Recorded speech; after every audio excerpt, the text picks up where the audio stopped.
terminer une première partie de notre formation qui a consisté à recenser les sujets sur lesquels vous souhaitez que la formation porte en même temps que les questions que vous vous posez, dont les réponses que vous attendez. Donc ça a donné lieu, je l'ai dit tout à l'heure, à une flopée de questions. Et les sujets également qui ont été émis, ça montre l'importance de ce que nous allons faire ici pendant 6 sessions. La deuxième partie, on va essayer de chercher les réponses dans des visuels que moi je vais projeter. Donc vous serez attentifs, vous noterez ce que vous pouvez noter. Et à la fin, on va voir si ce que nous avons entendu dans les discours, est-ce que ça répond partiellement ou totalement ou pas du tout au sujet que nous avons émis ou aux questions que nous nous sommes posées. Je voudrais à cet effet souhaiter que la machine soit mise en marche.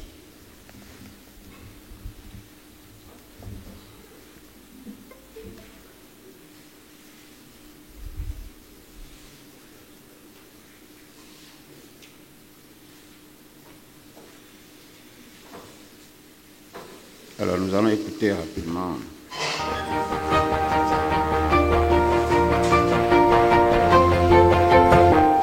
La mort est un mystère. Sur la mort, on ne peut qu'approuver ce que disait le philosophe Épicure. De la mort, on ne peut rien dire, car tant que nous sommes vivants, nous ne sommes pas morts, donc nous ne la connaissons pas. Et lorsque nous sommes morts, nous ne pouvons plus en parler, donc nous ne pouvons rien en dire. Voilà. Alors si on s'arrête là, vous avez suivi le point de vue de monsieur. Il faut mourir pour savoir ce que c'est que la mort. Ou bien c'est pas ce qu'il vient de dire.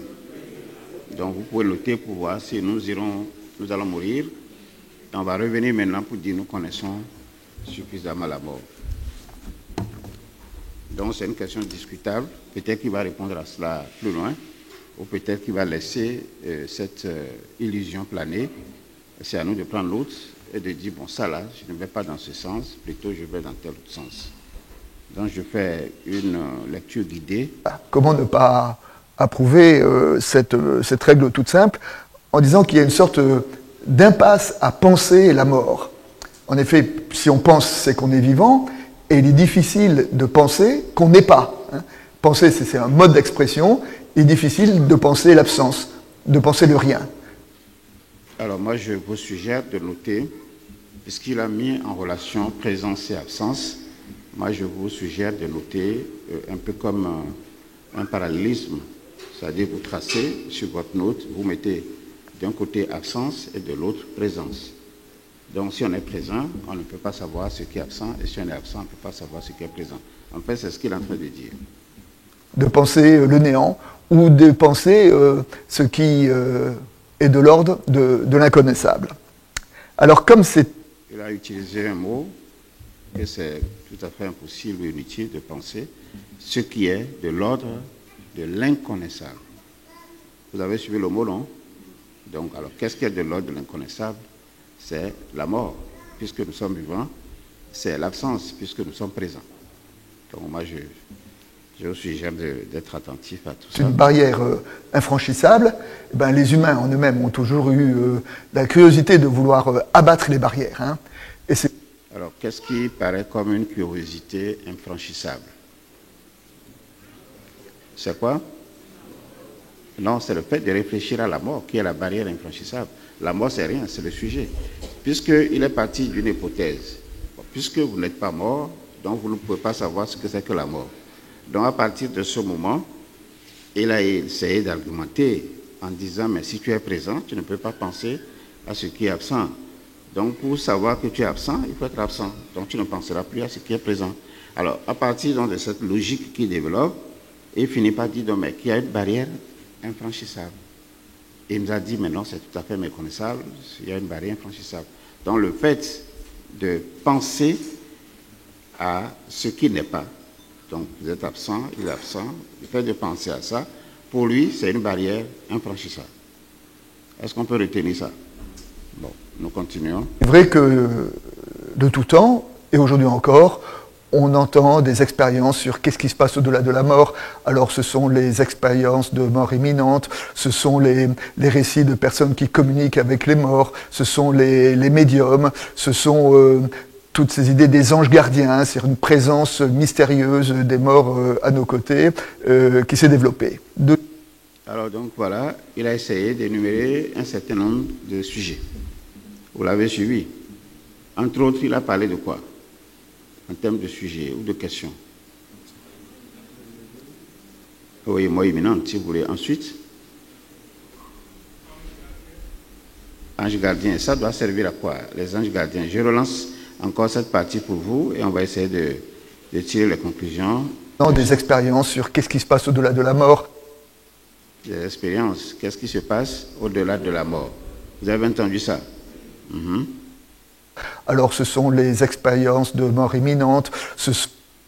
Qu'est-ce qui se passe au-delà? Et il dit maintenant des expériences de la mort, de mort imminente. Ce sont les récits de personnes qui communiquent avec... Les récits de personnes qui communiquent avec... Vous suivez bien? Les morts, ce sont les médiums, ce sont toutes ces idées des anges gardiens. Donc des anges gardiens, tout ça. Alors, sans même aller plus loin, dans ce qu'il est en train de nous dire, est-ce qu'on peut déjà tirer une conclusion? En fonction des sujets que nous avons émis, en fonction de ce que nous savons de la mort, et en fonction des questions que nous nous posons. Est-ce que déjà, on ne peut pas dire, bon, la direction qu'il prend là, même si je n'écoute pas tout, il lui dira dans tel sens et dans telle direction.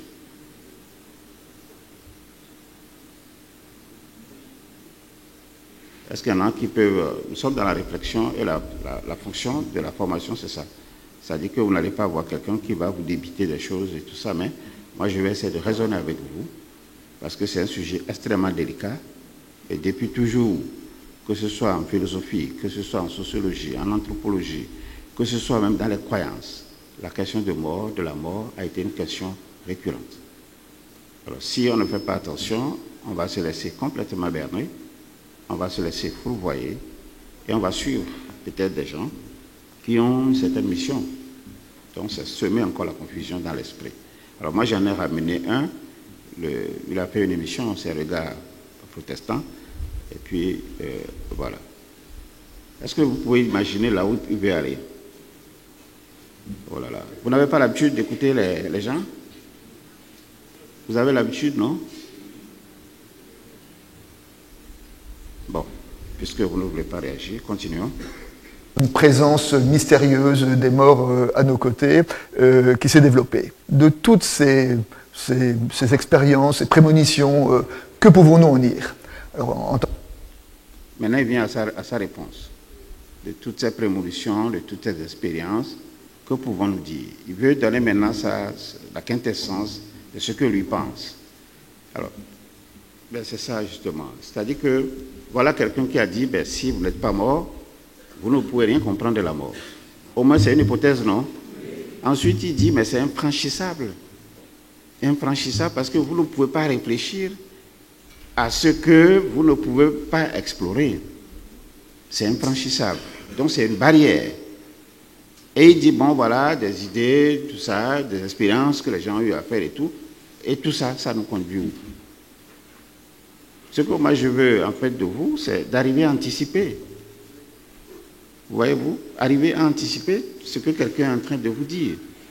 Et si vous développez une telle habilité, une telle capacité, ça vous permet vous-même d'être dans le présent.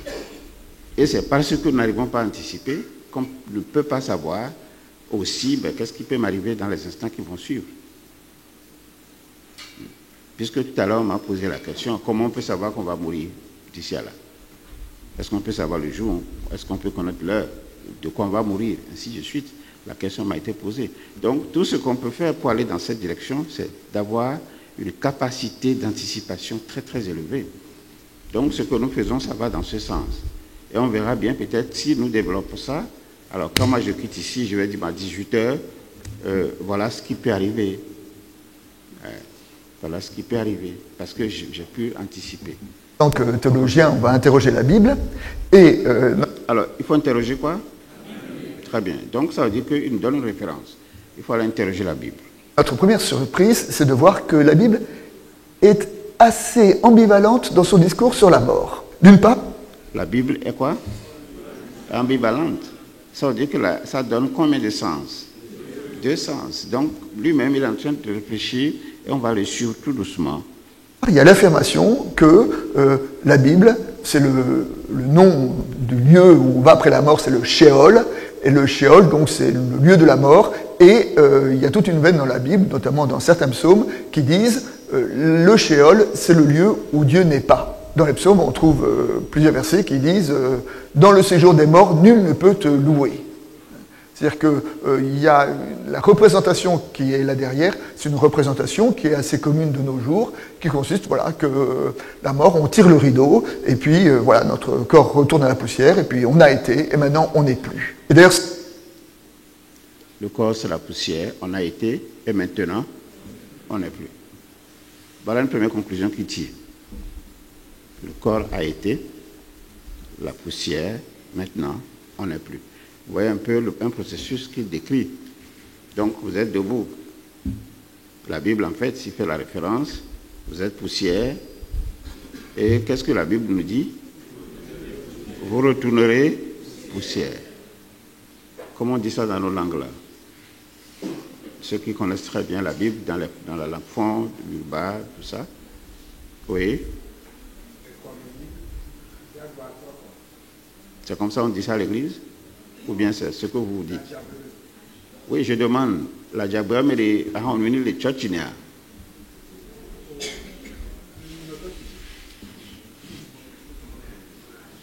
Bon, on continue. C'est pourquoi dans la Bible, souvent, il y a une telle importance à avoir une descendance, parce que la descendance, c'est celle qui nous fait survivre. La personne défunte survit à travers la mémoire de ses descendants. Les personnes, les défunts vivent à travers la mémoire de leurs descendants. C'est lui qui a affirmé ça. Hein. Voilà. Et pour illustrer cette compréhension-là, le sage Qoheleth a dit la chose suivante: le sort des humains et le sort de la bête ne sont pas différents, l'un meurt comme l'autre. Le sort des humains et le sort des bêtes, c'est pas différent. L'un meurt comme l'autre.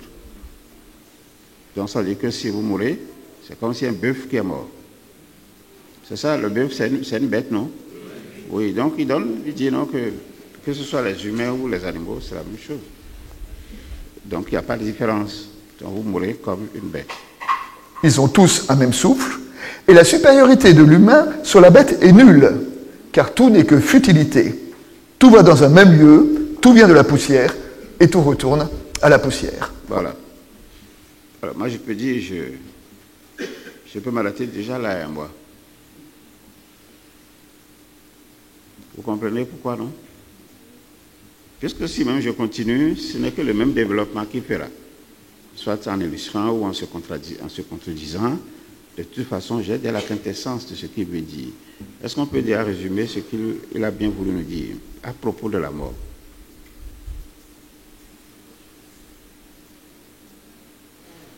Qui voudrait prendre la parole? De toute façon, moi, je vous projette ça pour que vous ayez d'autres discours, des discours qui viennent d'ailleurs, et ça nous permet de... Oui, quelqu'un veut apporter une réponse?